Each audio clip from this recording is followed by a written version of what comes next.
Okay. All right, thank you. Next on my agenda is my report. Okay. Good afternoon, everyone. I have several business matters to report to you. First, so far this semester, we have accompanied the Chancellor, that means Chancellor Nam and Provost Mira Kumaraju to visit 4 colleges and academic units. And I would like to take a moment to thank Faculty Senator Professor Ni Chang Wang, who helped me to cover the first visit to the College of Engineering, Computing, and Mathematics on September 8th with the Chancellor and the Provost, while I was teaching on Wednesday, that means September 8th, that afternoon. Thank you, Dr. Ni Chang Wang. And I myself went to the College of Health and Human Sciences, College of Business and Analytics, and University Library. The attendances, that means the participants, okay, varied. That means, depends, okay. Usually between 20 to 50 faculty, staff, and students. And the common questions or the often asked questions include COVID-19, strategic direction or pillars of SIU 2030, the 2030. And also the question involved enrollment and faculty issues. In one situation, it was an informal social, that means greeting and meeting and greeting, very like social. Okay, there was no question was asked except the one-on-one individual interaction between different people. FYI, on September 20th, I attended the Chancellor's Leadership Council meeting. At the meeting, we discussed the draft of the SIU strategic plan, that means 2030 strategic plan. You have seen the draft, and I would like to express my appreciation to many of you for your input and suggestion and comments on the draft. And in fact, many of you sent their feedback to me and to Matt, and I passed all your suggestions and comments, feedback to the Chancellor's office. This is pretty much what I report to you. Thank you. Any comments, questions for me? I have a comment. I think I may have either missed the details of what the Chancellor's discussion with the library faculty, staff, and students was supposed to be about, because I didn't attend because I felt I wasn't sure if I was the right audience. The fact that I interact with him twice a month at Faculty Senate, I thought it would be a lot of what I had already heard on the Senate meetings, and I was not motivated to go then to the meeting that he had with the rest of us, because I thought it would be more fill-in FYI for their information rather than me. So I don't know if other people felt that way or had a misunderstanding like I did. Yeah, I actually went. I wasn't for sure what it was going to be, but it was more just a drop-in meet and greet, and it was more just conversations, just general. People were hanging out, just a chance to get together. I was impressed with several of the faculty that came to me and said they were very impressed with the Chancellor and were excited to get to meet him. I don't know how many faculty in the college came to me and said, I've never met our Chancellor before. But it was just a chance for him. Actually, it was the Chancellor, the Provost, Yu-Tang was there, Tom from the Grad Council was there, and a lot of the faculty hadn't met the Faculty Senate President or the Grad Council people either. And so it was just more, it really wasn't any formalized anything. It was just more just talking. Thank you. Okay. Joe, your hand was Well, I up. just wanted to second what Marcus said there, really. You know, he hasn't come to COLA yet this year, but last year when he came to COLA, it was like the first time in living memory that people have been working at the university for decades ever saw the chancellor or the provost outside of Anthony Hall. So I just think this glasnost approach is very reassuring at this moment in our university, that he actually wants to meet everyone, wants, you know. And so I guess I do have a comment maybe with this, or maybe a slight question, which is, have you found out anything more saying about the faculty and staff lounge and how open it will be? It seems to be reserved at the moment, Monday, Wednesdays, and Fridays, but is it going to be open more than that? Well, Maybe you can bring this back to Leadership Council when you meet next. well, I think the schedule pretty much depend on each college. Mm. If I understand your question accurately, I know it has a meeting scheduled for the College of Liberal Arts.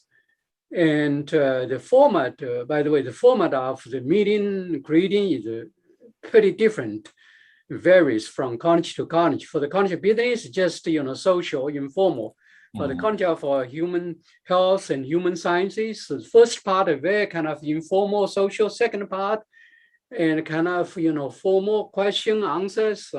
I thought the combination of both might be more productive. For library, it was held in the museum, and it was kind of formal.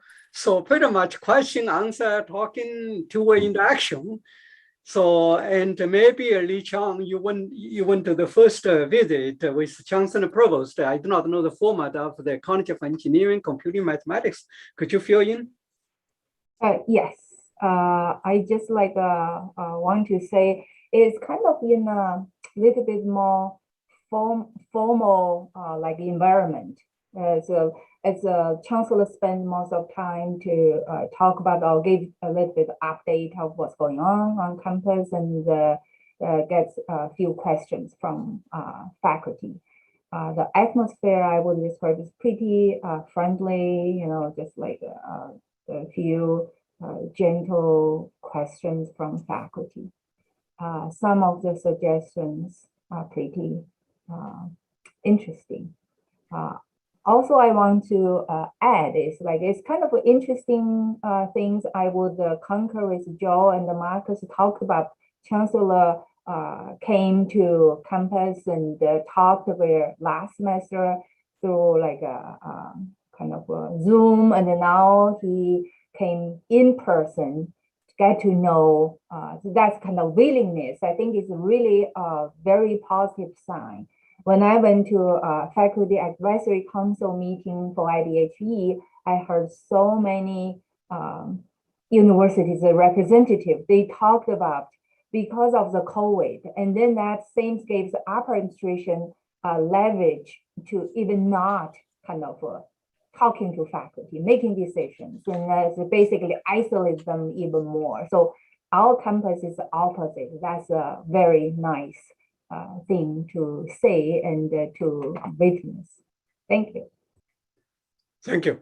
Well, to address Mike's question or comments, I think it's really up to our faculty member, because we have very hectic schedule, and plus we have a different opportunity to interact with the Chancellor Provost. If you are busy, you do not feel a need or a necessity to attend the meeting.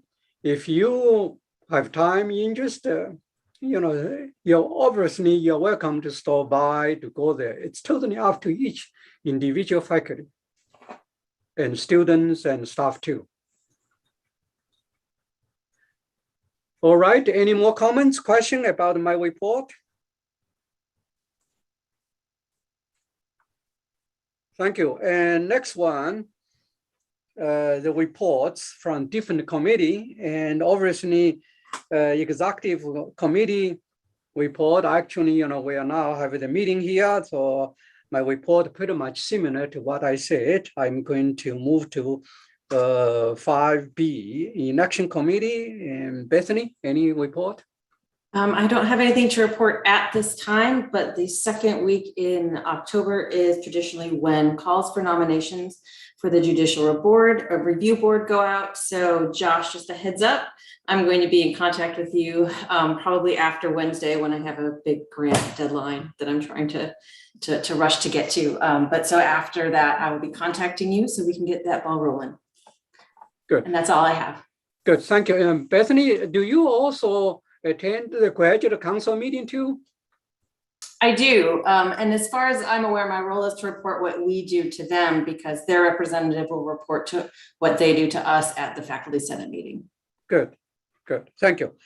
So now 5C and undergraduate education policy committee, and we have a co-chair, Joe and Amy. So all floor or platform will be yours. Okay, thank you so much, Yu-Ting. We have one resolution this month for you to consider. It went out with the pamphlet. Did everybody get to read everything? It's sort of a possibly a complicated discussion, so I wanted to make sure everybody got everything in due time and was able to read it and understand it. We have two people here that can talk more precisely to the proposal, the rationale, the strategic reasons for it. So registrar is here right now, as well as the vice chancellor. So two of you, I guess I'll turn it over to either or both of you if you want to add some further background for why this proposal is coming to us now and what the rationale for it is. So Tamara, I'll jump in. Okay, Tamara, I'll jump in. I can't see, so I'll jump in and just give you some background and the rationale for the proposal. Upon my arrival, one of the challenges was to review all policies and procedures that might be putting SIU at a competitive disadvantage when it comes to all elements, whether it's outreach or recruiting or transfer or high school students. So one of the things that came up pretty quickly was the fact that, as you see from some of the information that we presented to you, that SIU is one of the few institutions that's still requiring as many as 26 hours before we accept a student or allow a student to transfer. If you notice that Illinois Champaign-Urbana, their requirements is only 12 hours. The second thing is that we looked at the GPA requirements, and consistently, the students who are transferring to us are doing better for retention as well as graduation than our students, native students who started with us. So in order to put SIU at a competitive advantage with the other institutions to our north, we proposed to the Strategic Enrollment Management Committee, and it was unanimously agreed that we would recommend moving to this committee the opportunity to make a decision to if we could change the requirements for transfer from 26 hours to 12 hours with a 2.5 GPA.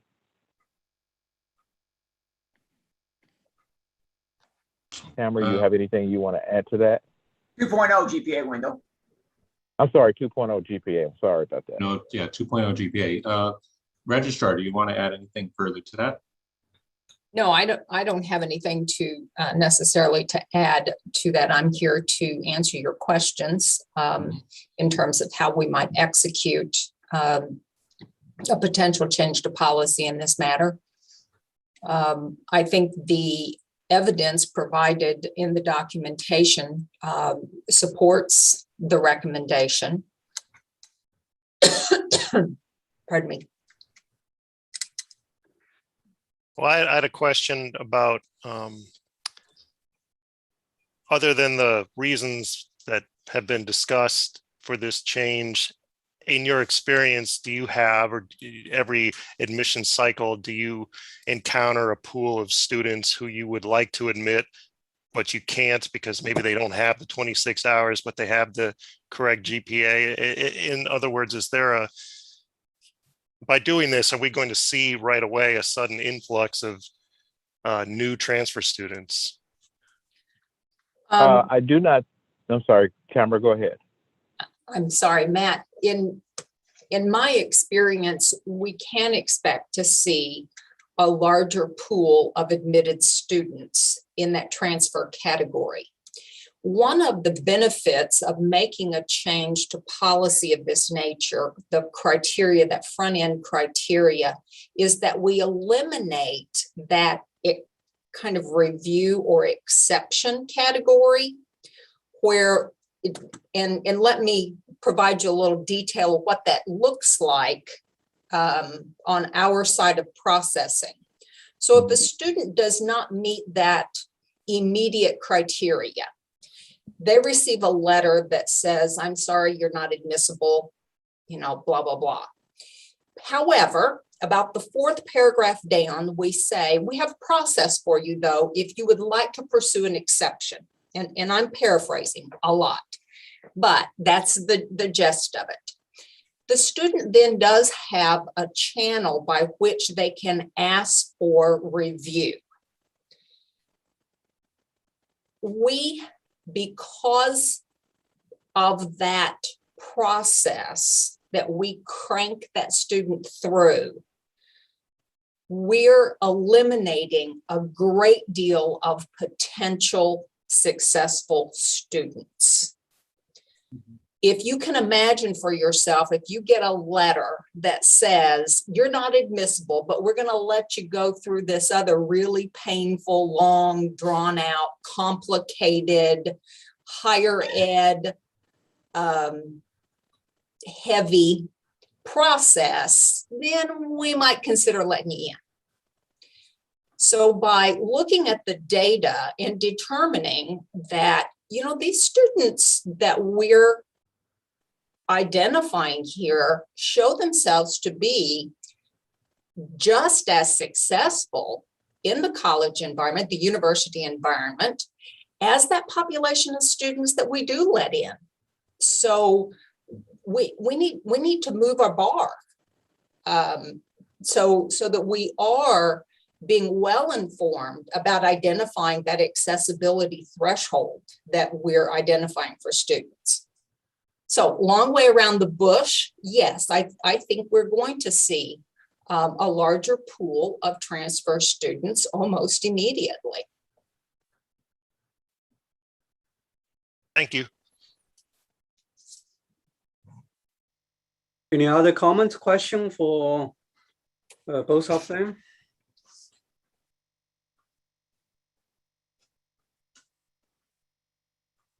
Can I just ask for clarification? Go ahead. In looking at the documentation, it seems to me there's only one other school that has a 12-hour transfer rule, and it's not Champaign, it's UIC, Chicago, correct? Everyone else is either 24 credits or above. Is that right? Correct.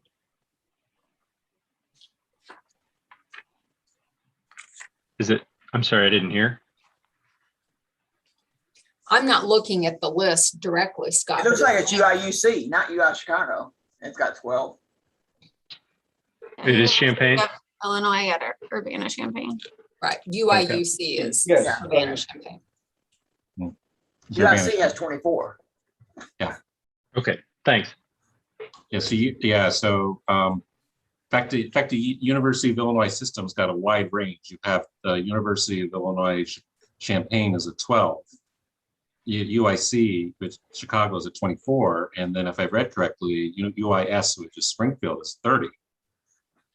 So but those are the only two outliers. I mean, there's a 30, there's a 12, and then everybody else is 24, 26. Yeah. Yes. So I guess I'm a little skeptical of the competitive disadvantage argument based on hours, since everyone is, save for two, are really right around 24 hours. One of the things that puts us at that competitive disadvantage is that when UIUC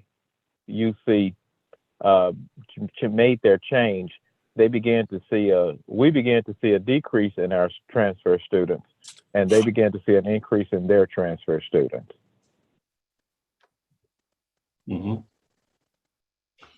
I guess my broader question here, and again, the university UEPC committee supported this change unanimously, so I should offer that information to the rest of my colleagues here today. The committee met last week. We voted this out unanimously, including myself. I'm in full support of this, but I guess my question is, and this is maybe a strategic question that Tamara or Wendell can answer, which is, where's the direction of travel these days when it comes to policies in the state university system in our state, and I guess our region as well? Are other institutions considering these kinds of relaxation of credit hours for transfer students? If so, what have you heard through the grapevine? In other words, it seems like the competitive question to be answered a different way.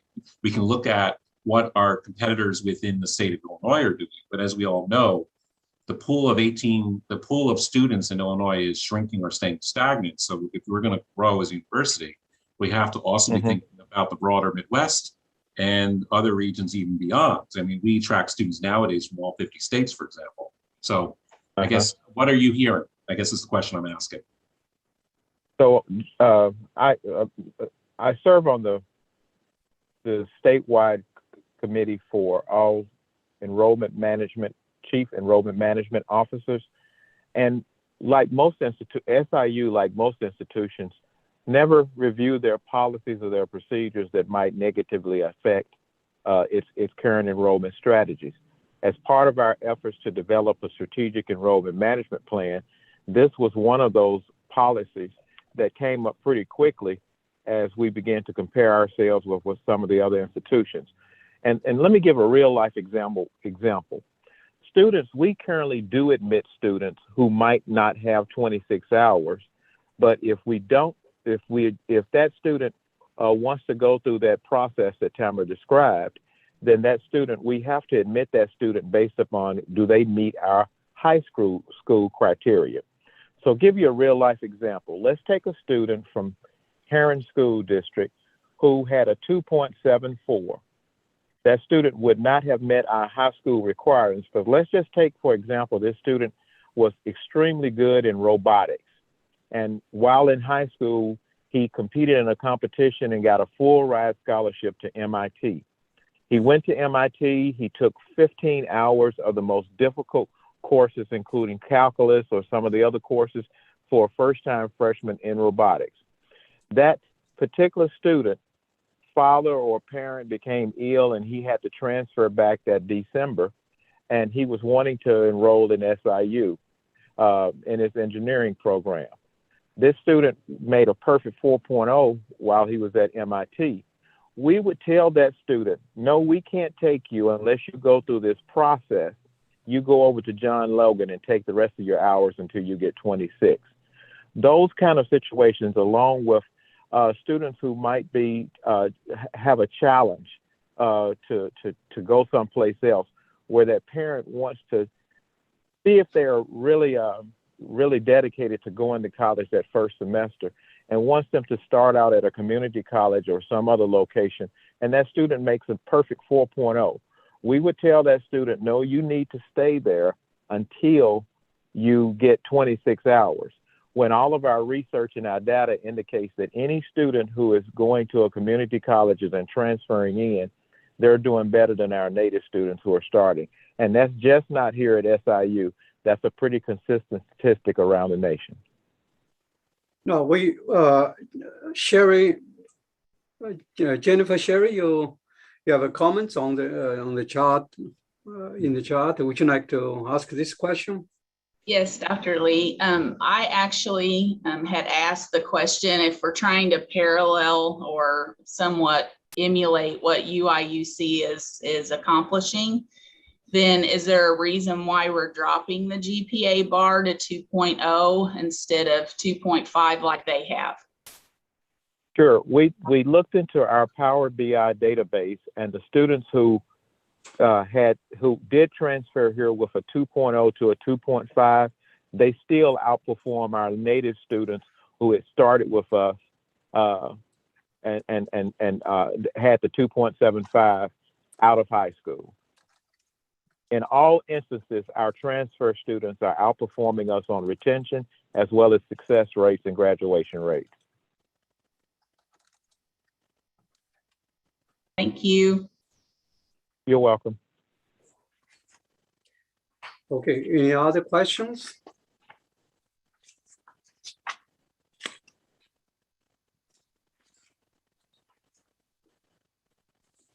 Amy, do you have anything you want to add, or since my other fellow co-chair? It looks like everything that I wanted to cover, we hit. So I think. Okay. Can I then can I then call the question? Move to call the question. Okay. No more questions? I said I moved to call the question, so I moved to Okay. vote. The question, okay, it's closed. So we're ready to move. So we're going to also, all are in favor, say aye. Aye. Let's do, Nay, anyone say, are there any Nay. nays? Okay, one nay. any abstention? Okay, I missed that. Are there any abstains? Yeah, abstain, yes, no. No, okay. So how many yeah? all of us but Scott. Yep. Okay. All right, thank you. And that's, Thank you, Mr. Williams, and good luck with the rest of your week that you're recruiting. Thank you so much. And I do thank the Faculty Executive Committee. I deeply appreciate okay. you. Okay, so Thank we'll you. be Bye-bye. doing this again next week at the full Faculty Senate. We'll present again the third time. You know, it's Okay. a lot of meetings, but hopefully by next week, you know, we are recommending it on the agenda for next week. I deeply appreciate the input the faculty have since they control the academic mission of the institution and vetting this policy thoroughly. So the number of meetings does not bother at all, and I deeply appreciate that. All right, thank you so much. Okay. Thank you. Bye-bye. Bye-bye. All right, budget committee, and we have Marcus, Jennifer, Propist. I will make our presentation. Basically, we've got a meeting for the budget committee coming up on Thursday. So hopefully we'll have some input for the faculty senate meeting next Tuesday. Okay, anything to add, Jennifer? Jenny? Only that if anybody has any suggestions, we welcome them. Okay, Thank you. sure, thank you. Well, I think just a brief suggestion. I'm sorry, it's an obvious one. Are you picking up where you left off with the budget equity report card? Does that provide you enough of an agenda to kind of continue through this year, or was that a cul-de-sac? It was not a cul-de-sac, but we had not determined last year whether we would do it annually or if we would do it every other year so that the data was meaningful. But no, we haven't let that go. We Okay. are waiting on some initiatives. We've got this consultant, so we started off a little bit slower than we did last year, just waiting on some information.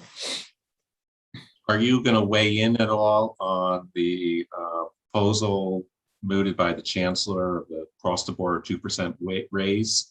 I know there have been concerns among faculty across the campus, particularly faculty who are tenured, that the associate or even the full rank, I think at this point, it's safe to say, because of the lack of raises over the last decade or so, are now suffering faculty salary compression issues again, vis-a-vis national averages. And so speaking as a person who I think is probably owed about 15 grand of my salary because of that issue alone, if I had a salary that was equal to what my counterparts in other universities are making, is it something that we could use the budget committee to help investigate that and help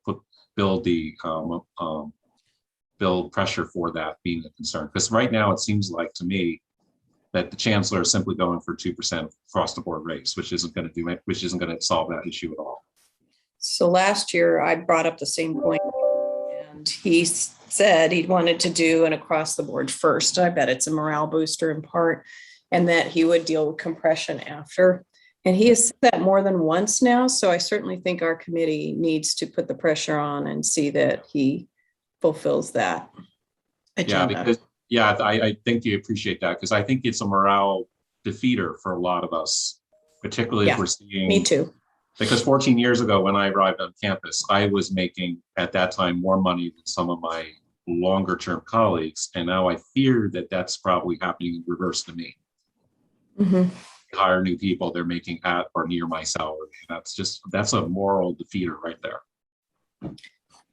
Yeah. Thank you, Joe. Any other comments? Question for budget committee?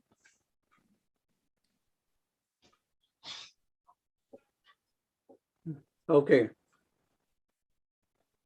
Well, if not, we'll move to the next one. Committee on committee, Inan and Song-hee. Okay. The Committee on Committees was tasked with recruiting volunteers for 2 initiatives over the past couple of weeks.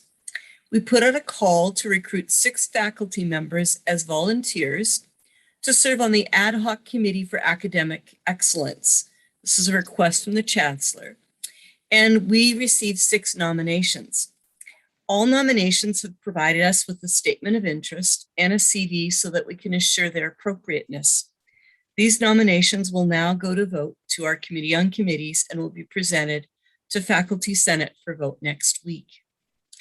We also worked with Josh to draft a current list of vacant positions for university-wide committees. And Josh distributed the call, and we received interested faculty members who've all volunteered to fill these vacancies. So we're working on compiling a slate for the Committee on Committees to vote on, and we'll present that slate for faculty vote at our next Faculty Senate meeting. So this is our report from Sung-hee and myself. Thank you. Thank you. Sung-hee, anything to add? LA covered everything. Just for a reference, we received 23 volunteer forms for university-wide committee. Thank you. Okay. Maybe some of you help me. Ordinarily, any names? Maybe should it go through this committee first, or how it works?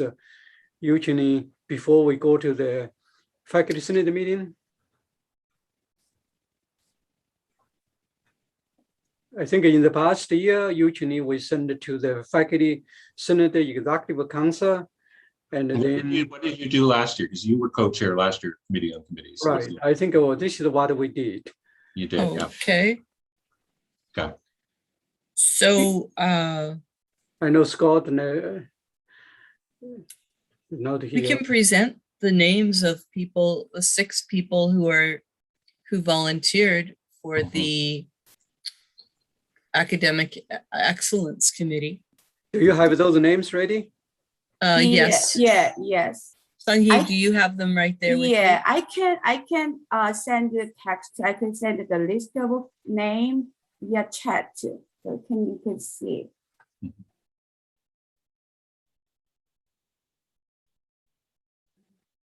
Could you remind me again on this committee, of this ad hoc committee of excellence, how many positions were there to fill? 6.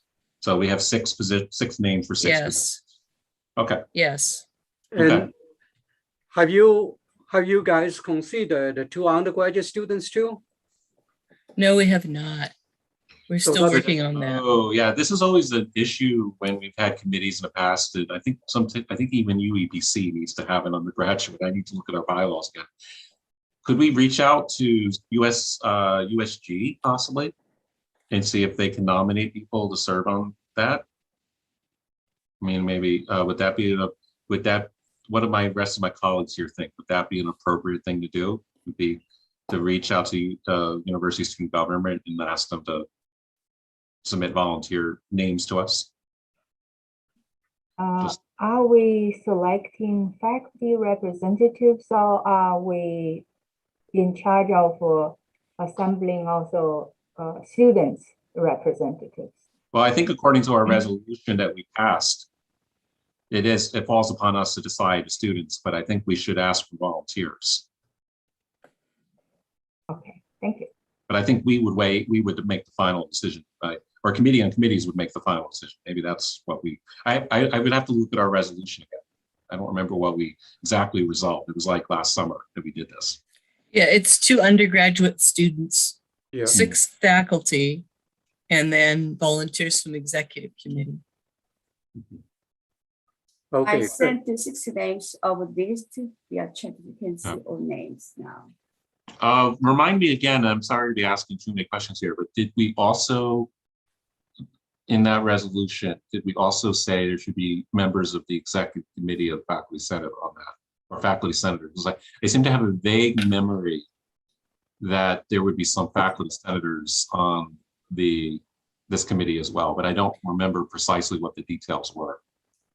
No, that is correct. Yeah, okay. And there So was these- no specific number identified. Right, okay. Okay, And any of you, if you're interested, obviously just let Elaine and Xiongyi know. okay. Now, we have 6 names here, 6 names here. Do you guys, okay, all you guys in favor of these? Well, these 6 names have been all vetted by the committees and you recommend Is all it 6? approved by the committee? Yes. Have you approved all 6 for our? We are not. No. Then we cannot take yeah, action. Yeah. So we cannot Yeah. make decision before you committee on committee. Well, it's good that you inform us, and my recommendation is that make sure you approved first by committee and send the email to our faculty senate executive council. And if we have no objection, And can we do this on email before Tuesday? When do you need the final agenda for? By Thursday, right? You need the final Yeah. agenda. yeah. Do you Okay. think that you can get it done by Thursday, Elaine and Xiongyi? Yes. Yes, our plan was to send it out to the committee and committees. We just got our last CV in today. Okay, So we wanted to send it to the committee on committee and have them vote by the end of the week. And then we can send it to executive committee and then bring that to faculty senate next week. Well, I need to send the agenda minutes, the list of the 6 members to the entire faculty senators. by this Thursday, Friday. by the end of Thursday. So I guess my concern is if we had to postpone this because of our operating papers to November's meeting, would that it all harm us in terms of getting this committee assembled and up and running? I mean, we'd like to get it done by October, of course, but if your committee and committees isn't going to finalize its meeting decision, we may just merely miss the October meeting. That's, I think, the one concern here. Well, go Our ahead. committee on committees, generally, I mean, they have been doing a very superb job of getting back to Sung-hee and I within a very quick turnaround. Okay. Okay. So we thought we had to present it to executive council first before we sent it to them. So, Okay. Well, so we will make sure that we have all the steps in place because we would like to present it next week for a vote. I think there's some time sensitivity on the part of the committee in terms of the work that they have to do. well, the way we worked last year and also in the past, usually the committee approved, they sent to the faculty executive council. And, Okay. and then we send it to general faculty senator. I think Okay. we for this situation, if you can get your committee approved by, let's say, before Thursday, that would be fine. Then we just submit those names to the faculty senator. I have a quick question about agenda for faculty senate. Is it possible to put on the agenda for the Committee on Committees, something like to be determined or something that has slightly ambiguous language so that if, if it takes longer than this Thursday to get those votes in, you can still present at Faculty Senate? Usually in the past, we do not put something there. It's if, let's say we have a list ready, we just attach the list and send to the faculty. And we send the If it's CVs not- out. We send the CVs out as well, right? I don't think we send a CV. I know last time when Mike Eggles was nominated for the search committee for Vice Chancellor of Research and Graduate School Dean, we didn't attach CV and just mention the name. Really, Faculty Senate, they just want to know the list of name and prove it.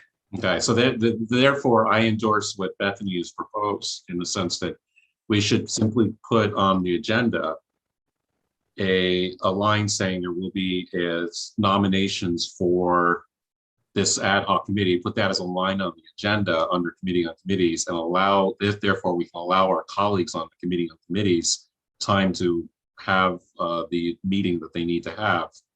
And they already have a right to be on the agenda for next Tuesday. I think that's only fair. Well, I don't want to, have them, if it sounds like they're very close to being ready, and therefore I don't want them to have to suffer waiting a full month to November to get this done when they really are ready to do it this month. Well, it's really up to the Committee on Committee. And in our agenda, I mean, at least in the past, maybe Marcus can verify this, you guys can verify this. Okay, in the past on Committee on Committee, they do not put anything very special on the agenda. And just once they report, if they have any list, send out. If not, that's it. Okay. So it sounds like we can put something like nominations on the agenda, and then Elaine, when you get, if you can get the information from the Committee on Committees as soon as possible, but we can send that information out separate from the agenda. Does that make sense? Yes. Yeah. Okay, so to move on, or if basically committee, if you are ready, just send the name to us. If not, that's fine, and we will hopefully you guys will get it done this week. Now, the next committee and Faculty Status and Welfare Committee, and Scott and Jennifer. Sherry, I know Scott maybe. Yes, I'm here. We actually have not met again. We do have several things on our agenda, and we will be scheduling a meeting soon. Thank you. Okay, thank you. Governance. Jay. Yes. Good afternoon. And Li Chang. Yeah. Good afternoon. Yes, we haven't met again, but right now we don't have anything to report. But here's a comment I wanted to share regarding maybe putting some agendas forward in the Senate. We could recommend using a consent agenda. If we are able to send out materials in advance to the full Senate body, right? That might be an efficient way to get votes collectively on materials. It's kind of a handy mechanism in board structure. Some of you are probably familiar with it. But it would allow us to spend a little bit more time hearing from speakers rather than going through the parliamentary procedure of voting on all those things. So just a sidebar suggestion. Sure. Thank you, Jay.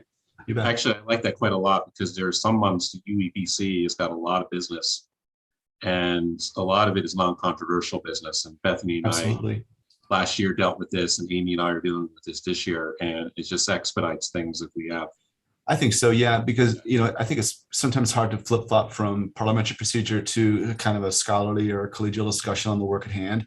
So Yep. sometimes it's nice to separate those things, and it can have the effect of increasing the level of dialogue. Yeah. Yeah. Thank you so much for suggesting that. Yeah, sure. You bet. Thank you, Jay. Anything to add, Li Chang? Oh, yeah, I agree with what Jay talked about. One more thing, I think our committee will continue to push or ask is about the directors hire and operating paper, the progress on those. If you read the report by provost, she did report a little bit about the dean's search, and however, we do not know how about the school directors and how about the operating paper. So we will keep asking or pushing for the progress. Thank you. Okay, thank you, Nichang. I would like to add something to this, to the governance committee, just something that's come to my knowledge in my new school. We asked the Associate Provost, Mark Morris, for an update on which operating papers have been approved across campus. There's exactly one operating paper. The School of Automotive is the only operating paper that's been approved so far.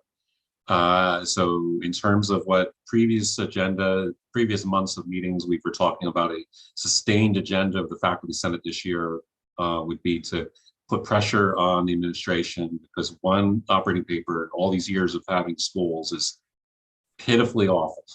to add my editorial comment there. It should be a lot more progress on operating papers than there has been. Thank you. Yeah. Well, very good. Thank you. Any other comments or question for governance committee? Do we know where the union negotiations are at?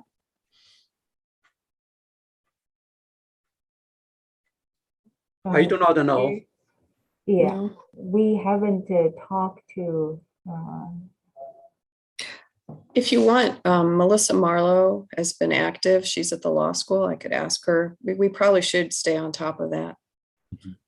You think, do you meet with Dan Fletcher every week? Or No. every month? Does Mark work? Marcus, weren't you meeting last year with Dr. Fletcher? I just had communications back and forth. We didn't ever meet. No, but we did. Oh, okay. I was a little unfamiliar with how the two institutions deal with each other. That's why I was. Mainly, it was when they had things she wanted to share with us, she'd share with us, and vice versa. There's things I wanted to share with her, I'd share with her. Okay. And I do know that some of their negotiations could impact budget committee stuff and that compression issue, because they're kind of advocating on their side. They could influence, yeah. It's a little odd because with the union, basically they are our representatives at that table, and we can't join because I actually asked about being at least available to be there to listen, and we can't even do that. Yeah. Labor law is I guess governs all of that, and bargaining is a different process altogether. I guess it's outside of our jurisdictions, Faculty Senate. Yeah. So I tell you what, I'll follow up on behalf of Budget Committee and see if I can't get you something. Yeah, because I think informally, I would like to have some dialogue between the two institutions. I think that would help faculty rank and file that we all represent, to help our I think in ordinary situation, we usually have communication, but in this situation, and I keep them informed, I do not hear anything except the regular Faculty Association newsletter. Right. Well, I think we engaged more with them when reorg was happening, because they would always write a report about every reorg process. Yeah, but I do see Professor Fletcher at the Board of Trustees meeting each time. And I mean, of course, we do not talk before the meeting, but I share my remarks with her. Her presentation is shared with all the Faculty Association members. No, I just think it's good to have a good, fruitful dialogue. Because even though we have different jurisdictions, we still, both of us represent the faculty, and so having a good faculty voice would be paramount, I think. Sure. If we do not have a question for governance committee, I know that at 2 o'clock, Chancellor Nan will call in, and the provost Cumaracho and a few deans and also other administrators that are now in Chicago. They're in different business, include partnership agreement signing a ceremony, fundraising, alumni meeting, recruitment. So, and the Provost Cumaracho sent attachment to us, and I would like Bethany maybe read the attachment before the Johnson and Ann call in, then we will save time. Would that be okay? Yeah, I'm happy to do that. You just want me to read it out loud? Yes. Sure. Okay, there are two parts of this, there are 4 parts of this agenda, and I'm going to go through them in order. So the first is managing during COVID, following guidance provided to deans and their leadership team for distribution to all instructors. That includes tenure track, non-tenure track, GAs, and TAs. A, students who are enrolled in completely online courses are exempt from the governor's executive order regarding vaccination/weekly testing. B, students who are enrolled in courses that are being offered face-to-face or hybrid need to adhere to the governor's mandate. C, the Dean of Students is working through the process by which students who are in face-to-face and hybrid courses and are not in compliance with the governor's executive order go through the disciplinary steps and then get placed on interim suspension. When that process is completed, the interim suspended students will not be able to attend face-to-face and hybrid courses, and the instructor will receive a note about these students from the Dean of Students office. If students subsequently comply and the interim suspension is removed, the instructor will receive information about this so that the student can be allowed back into the class. And finally, instructors of face-to-face and hybrid courses will not be expected to make accommodations and teach students who are placed on interim suspension in an online format. All right, number 2, Dean search processes are initiated for 2 colleges, COLA and CAM. Number 3, 20 new faculty searches were approved for fall 2020. And number 4, fall 2022 recruitment related information. A, there will be an open house on Monday, October 11th. B, SIU Day is Wednesday, October 20th. C, weekly enrollment management team meetings continue. Attendees include admissions, R&Rs, advisements, financial aid, registrar, CIE, extended campus, and student affairs. And D, applications are open for fall 2022 since June 1 and 47 weeks before classes. We have for first-time full-time freshmen 1755 applications, which is up 48.8%. I'm assuming these percents are from last year. I don't think it specifically states. So first-time full-time freshmen are up 1755 in applications. 1008 actionable applications, which is up 138%, and 663 admitted, which is up 82.1%. Transfers on campus are at 375 applications, which is up 23%, 107 actionable applications, which is actually down 0.9%, and 90 admitted, which is up 15.4%. Off-campus transfers, we have 60 applications, which is up 76.5%, 22 actionable applications, which is up 69.2%, and 17 admitted, which is up 41.7%. And finally, for graduate students, we have 112 applications, which is up 75%, and 19 have been admitted, up 19% from last year. And that is all. Thank you, Bethany. I know we have no time for question in this case, and but your comments are welcome based on the report, and we still have about 5 minutes for comments on this report. Yeah, so I will add something that Wendell Williams shared with me. He had a Teams meeting with me at the end of last week. So I want to bring the rest of the executive committee up to speed with what I'm learning. Because of course I asked a lot of questions about recruiting and retention. And so we were asking the very question that Jennifer was raising when he was presenting, why 2.0 versus 2.75 or 2.5. And so I wanted him to like look into that. And so then he was doing a predictive model. He showed me a modeling that they're using, which is predicting student success, where to have a policy based on student success. And this is over a 12-year longitudinal study of SIU students since I think 2009 when they started collecting data. So so that was the answer to Jennifer's question, that he actually, because I asked it last week, it seems that question you were asking, what is the rationale for this? But the one thing I would say about the recruiting retention, because I also get emails or team meetings about that, is that right now, what we need to be thinking about is, and I'm certainly going to be pressing next week, is overall strategy changes from last year. Where did we do well? Where could we have done better? Where did we do not so well? Because the numbers this early out are very tentative at best. Nobody has signed a housing contract yet. That's a little later in the year. Like, we don't know really at all at this point who we're getting for next year's class. It looks hopeful, I guess. The applications, we always want them to go up. But I think I would be more interested in knowing the strategy tweaks. What did we learn from the data of the cycle that we just ended? And then I guess following up later in the year about how successful are we with the strategy that we are putting in place. Yeah, so that's all I would share with the committee.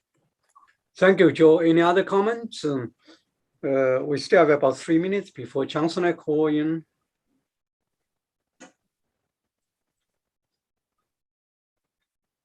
I just have a comment just that went along with my question. Basically, I think this will come up whenever all of this comes up at the full faculty senate. There'll be some questions about the grade point average. Oh yeah. Which I think is going to be healthy dialogue to go through and kind of hear what people's opinions and thoughts are. And so that's why I wanted to pose the question today. Well, no, I appreciate that. And as I said, I asked the almost identical question last week.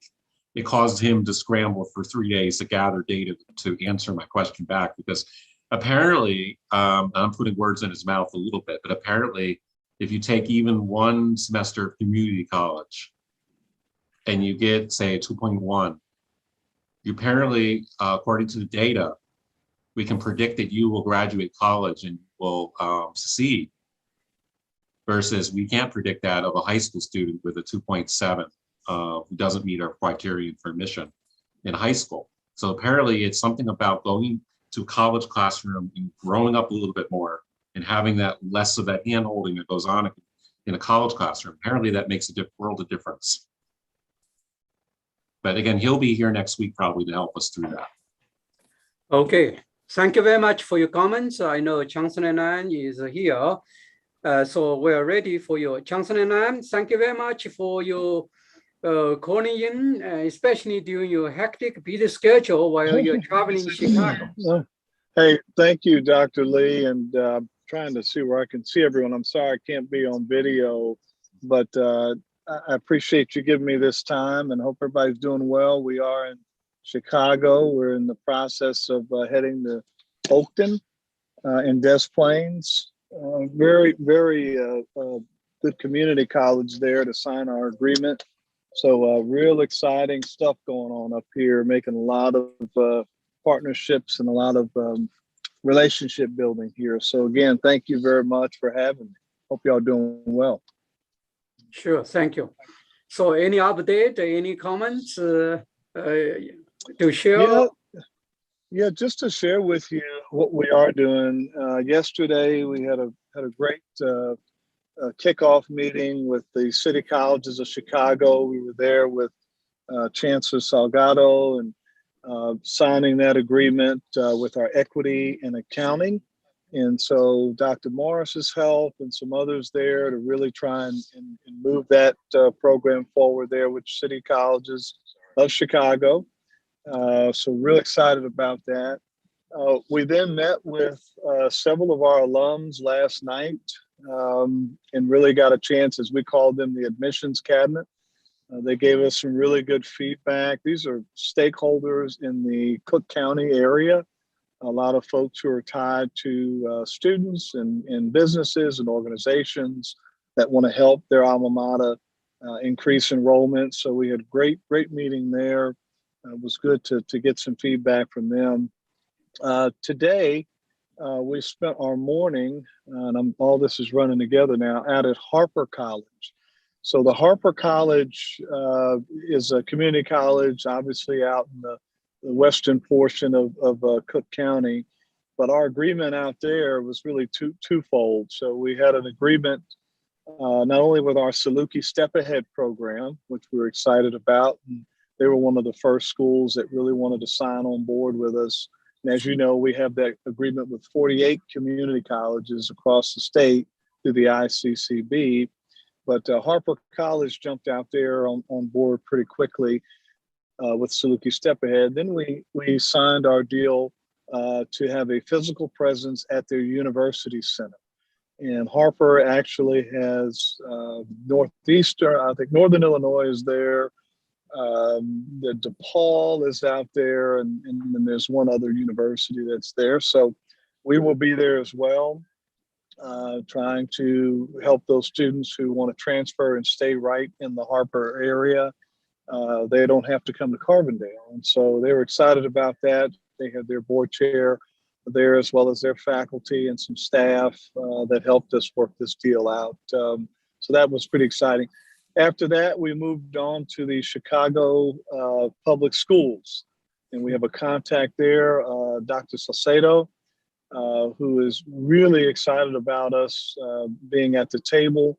Our university was not there, I guess a couple of years back, but we're there now. They have a lot of ideas about how we can partner and get their students to Carbondale. And working on that, Wendell is working on that to get students on buses to come down to Carbondale in the months of October, November, January, February. You'll hear a lot more about that as we continue to execute that plan. With getting getting them on the ground in Carbondale is critical to closing the deal for those students who are thinking about us. So from there, as I mentioned, we're moving on now to Oakton Community College. We're going to sign our agreement here at Oakton here at 2:30. We are streaming this, so if you get a chance, I'll make sure you have it, but you can tune in to all of the events that I just mentioned. We'll have them on a link where you can click the link and watch what actually happened at those events. And then the events that's happening here at 2:30, you'll be able to do that as well. We have a Selfie with Sylvie pep rally. And if you ask me to tell you, I have no idea what that is, but it's something that's tied with ABC and ESPN. We've got some folks there that obviously are tied to the school that is going to help us with that, which is probably a little more of a fun event. And then we'll have our big reception tonight. The big reception tonight I think we've got over 200 plus that are RSVP'd that will be coming. So these are a lot of alums, a lot of friends of the university, donors that are in there as well. So we're excited about having that event. Tomorrow, we have a couple of things in the morning with some state representatives. Throughout this trip, we've been in communication with a lot of the senators and state reps that are in this area. So just know there is a bit of a political angle to some of the trip and the recruiting efforts. And so we definitely are relying on some of the political leaders to help us with this, and they are more than willing to do that. 11 o'clock tomorrow, we have a public safety program meeting with administrators at Malcolm X College. The deal we signed with Harper actually earlier today was part of our public safety management program. That's an area we want to take over Chicago with being the university that really trains those next fire and police chiefs or the folks that are out there. So we're going to be really pushing there. And then we're meeting with the Chicago Fire Commissioner 2 o'clock tomorrow afternoon. Looking forward to that as well. And then that evening there's another reception with our Dunbar Leadership Group. A lot of our alums, again, in this area are part of that and focused on that. Finally, on Thursday, again, several meetings that we have. I'll be meeting in with, again, a few state reps on the way out of the door. So it's an action trip. You know, it's not a sightseeing trip. It's not us, talking about what we plan on doing. It's what we are doing and what we want to start doing immediately, because we know that sometimes these trips, you don't get anything from this, but we're getting a lot out of this, and we'll come back next week and debrief, give you more of an update on how we're moving forward with each one of these areas. But overall, big things for SIU Carbondale in this area. I'm really, I don't want to sound cocky or anything, but I'm really feeling good about the relationships that we're forming. I'm feeling good about what people are saying about how they're seeing us now in this new light, with really getting after it and really making sure that we are not a best kept secret. So just exciting times. Again, I encourage you to tune into those signings, and you'll be a part of it just by being able to see it. But real good stuff going on here. So Dr. Lee, I'll stop there and be glad to answer any questions. Sure. Thank you, Chancellor Nam, for giving us some update, especially your trip, very productive, fruitful. And we may have a couple of questions for you. We have one hand here. I hope the question would be brief, and then you will have 3 minutes or 5 minutes left. Joe, you have one question, maybe? So I have a couple of comments. Hi, Dr. Lane. This is Joe Hey, Shrev. Joe, how you doing? I'm doing great. It sounds like you're really having a blast of a week up in Chicago. I have a couple things to kind of feed into your trip here. I'm teaching University 101 this fall for the first time. And one of the assignments we just asked our freshmen in my class to write a couple weeks ago was, what were some of the reasons they chose to come? They chose SIU. So in other words, how did we make the deal with them last year? And a lot of them said that SIU, they feel safe down here, which was really reassuring because of, the tragedy that we had at the beginning of the school year. That they feel safe on campus, they feel welcome, they feel part of the family, that faculty care deeply about their success, that these were all things that just sort of highlight some factors. And then the other thing I will give you real quickly is, my program in history, we just created an online BA major. And having these, when you talk about these signing agreements with community colleges, having these online degree programs is really going to make a huge difference in terms of, making that case to community college students who may not be able to leave their area up in Northern Illinois. So I just want to add to your recruiting message. I tell you what, Joe, you're always on it as usual. That's the future. Yeah. When we start talking about pockets or niche areas, it's going to be a non-traditional student in, again, the county that feeds us the most is Cook County. And it's going to be us making sure that we bring some to Carbondale, but those that cannot make it to Carbondale can stay right here and finish their degree and never miss a beat.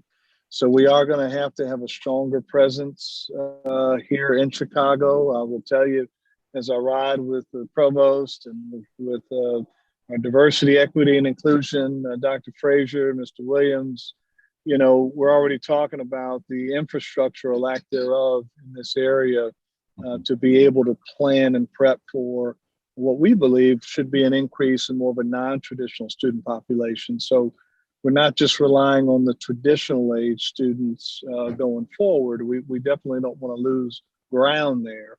But we've got to chip into this non-traditional market of students that are out there. I was talking to Wendell about this recently. Both he and I are having sleepless nights about 5 years from now in the class of 2026, the high school class of 26, because those are the kids that were born during the Great Recession, 2008. Yep.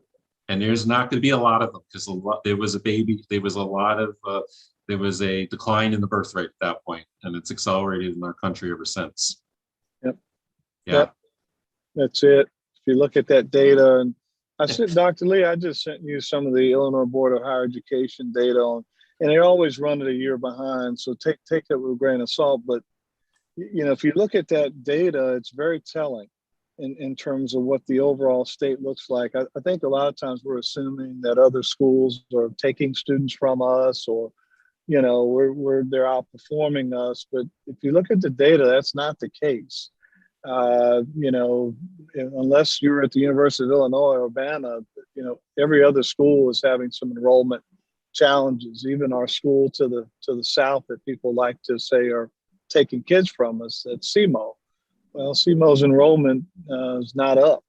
You know, it's and some of that's probably because of what we're doing, and I'm sure some of it's because, you know, of maybe what they're not doing or doing. So it really just depends. But I think we're trying to change that narrative that, you know, there are other places that are putting things together in a way that's attracting students more than we are. I've always been convinced we've got the best practice here.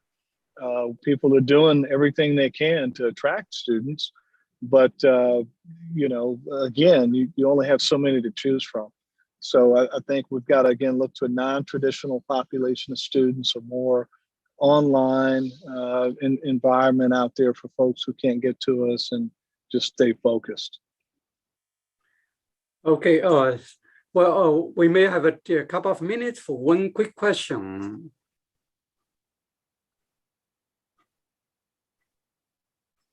Any quick question for Johnson and Ann?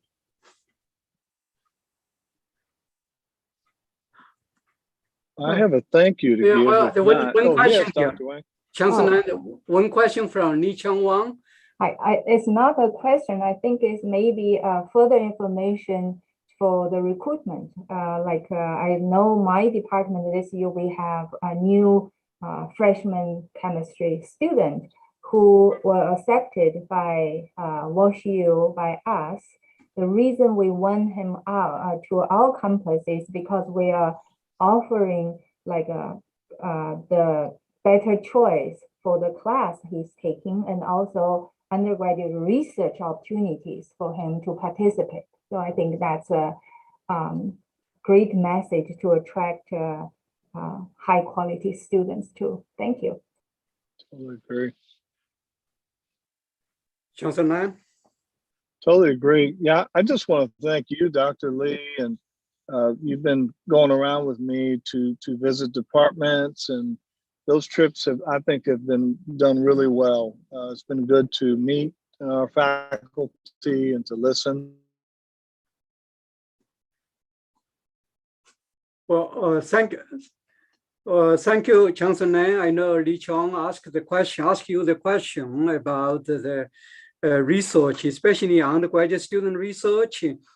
Perhaps this is something we'll have more discussion. I know you have to run to another commitment in a few minutes. We do not want to hold you up here. And I just want to take a moment to thank you and also your office to arrange this phone call with us. I wish you a successful week in Chicago. We'll stay in touch. Thank you very much, Johnson Nan.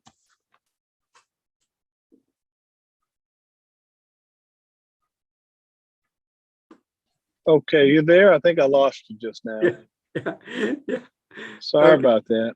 That's okay. I said thank you very much for give us update, and they ask you the question about undergraduate student research, and I know that you're going to another events or commitment around 2:30, 2:30.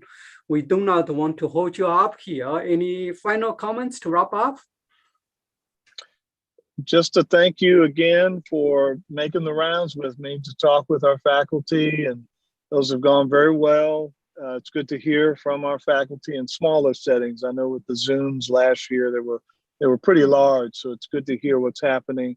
I appreciate you being with me every step of the way on those things. I know we have several more scheduled, but you know, again, I just want to thank you publicly for that, and we'll come back with some more updates. But again, tune in if you can, so that you can talk about some of these partnerships. And with that being said, I hope everyone's having a great semester. I know we're getting close to midterms, and it's moving pretty fast. So let me know if you need anything, Dr. Lee, and be glad to again answer any questions. Sure. Thank you, Chancellor Nan, and talk to you soon. Okay. Thanks, everyone. Sure. Thank you. Bye-bye. All right. Now, pretty much that's it on our agenda. Anything I know we have a new business. I just want to find the agenda.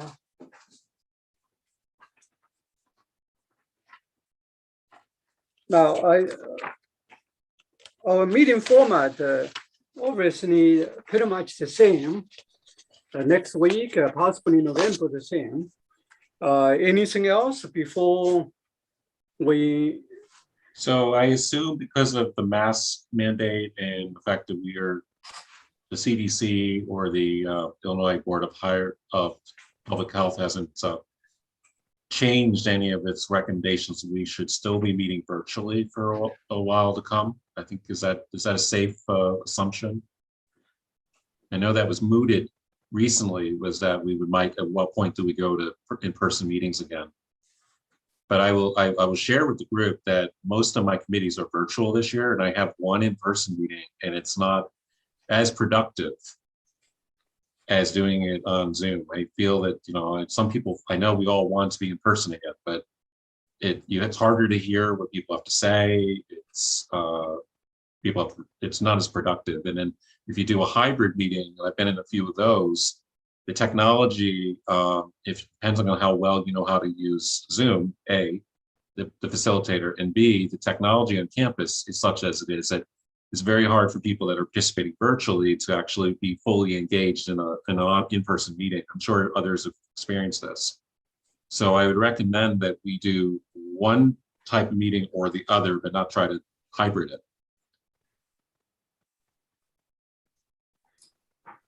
As a microbiologist, I certainly feel that we should maintain Zoom meetings at least until case numbers and things are down in our region. But I agree. I think it should be one or the other. I think hybrid. I teach a hybrid course, and it's challenging to say the least. So I agree, one or the other. Okay, so at least possibly November, we are going to continue the same format. I think so. I would almost hazard to say that given where COVID is and where we are with ups and downs of it, I would be very surprised if we were able to do in-person meetings the entire academic year at this point. We're hoping this spring. Yeah, but I'd be very surprised because we still have to face, if last winter was anything to go by, we have to face another winter, and flu season is always bad in the winter. And I just, we've been false hope too often at this point. We just have to assume that we're going to be in, yeah. All right. Thank you. Any new business? This is Jenny. I just had a quick question. And the reason I'm not on camera, I told Marcus, is I got my COVID booster yesterday and I am really under the weather. But I had to sort of figure it out that I was eligible as an academic teaching in person. And I don't recall seeing any general announcement on that. And so I sent the public health announcement to the whole law faculty and staff and adjuncts so that we're in pretty good shape. But I'm surprised that the university hasn't sent that out. And maybe the faculty senate could. I can pull up that Jackson County Health Department announcement again, which says that educators in certain institutional settings are eligible for the booster if it's been 6 months. And it's just a little weird to me that I didn't see something unless I missed it. Yeah, Jenny, I was just saying in the comments there, I feel like this is a redo of last spring. I mean, I remember feeling very anxious. Am I eligible yet to get the vaccine? And nope. And I kept asking university, and I kept saying we don't know, and then we don't know, we don't know. And so I think at some point somebody then said, "Well, go ahead, schedule your appointment." And then, you know, I got my vaccine last March for the general public to get it, because, you know, we are in contact, we're in we're in front of the classroom quite often. So I would suggest, this is an official announcement I've just posted in the chat. Dr. Lee, if you'd be willing to send that out to all the faculty. I know that the reopening committee should have done that. But that booster is a big deal. Good. Thank you. I opened the link. I will ask Josh and to send it to all the faculty. Josh, can you, the link, we just opened this from Jenny. I think it's good to, it's public information. We send to all the faculty members. Right. Okay. Right. And they didn't blink an eye that I got it as a university professor. Now, can you mix? Basically, the governor last time cut out educators in the initial CDC requirement. This That's right. time he has not given a separate order, and the CDC requirement did say teachers at all Right. levels. And so that's where it's at. Because when I went to mine, they said, yes, we haven't had a special announcement from the governor, so you're eligible. Okay, thank you, Marcus. And I noticed the thing you sent Jenny just now is for Pfizer. What if I got Moderna last spring, so how? They haven't approved that yet, but soon. Okay, all right, okay. Same with J&J. Okay. Well, thank you very much. Any other announcement or any other thing before we have a motion? I motion to adjourn. Second. Many seconds. Okay. Meeting adjourned. Thank you. Bye. Bye-bye. Bye. Josh, could you stay here for a second? Sure, Okay. Dr. Lee. Yeah, sure. I should have asked Ine and Sung Hee to stay behind. I know they left. See, two things maybe. No, we're still recording, Dr. Lee. Do you want to just call the office?